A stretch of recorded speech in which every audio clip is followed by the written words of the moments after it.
Et pendant que ta grâce nous accueille devant ton trône béni, nous te prions, tendre Père, de pardonner nos fautes.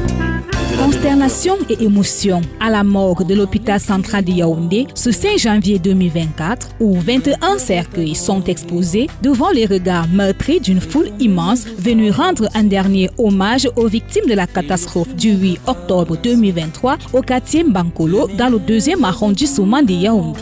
Ce jour est consacré à la première vague des levées de corps. Dans cette foule cosmopolite, le préfet du Fundi, Emmanuel Mariel Djigden, et le directeur de l'hôpital central de Yaoundé, professeur Pierre-Joseph Fouda, sont présents pour réconforter les familles et adresser les condoléances du chef de l'État, Paul Biya. L'union, la solidarité dans la tristesse.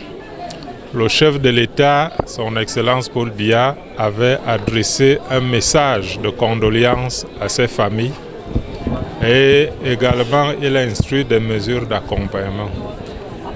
Nous pensons que nous traversons là un moment de tristesse à nul autre pareil. Une onde de choc traverse la foule. Difficile d'y être sans écraser une larme.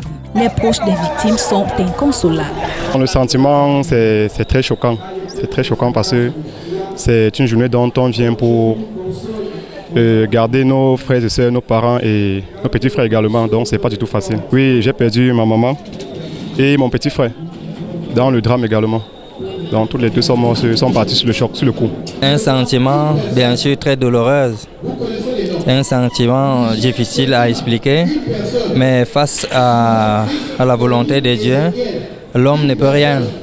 Nous nous confions à Dieu pour le reste. Une fois la messe collective célébrée en la mémoire des défunts achevée, le représentant de chaque famille est appelé par le protocole devant le cercueil pour la rétrocession.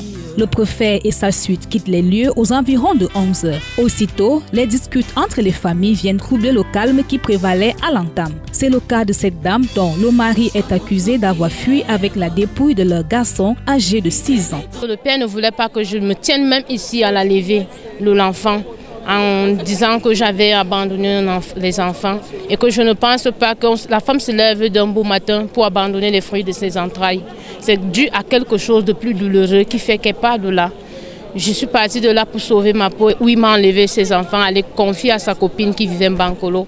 C'est là-bas que les enfants, l'un est allé mourir et l'autre il est toujours encore avec dans la fuite. Que jusqu'à présent, il ne veut pas que je voie l'enfant. Au moment où nous quittons les lieux, les corbillards ayant à leur bord les corps des victimes s'ébranlaient dans les villages pour les obsèques et l'inhumation. Fidèle.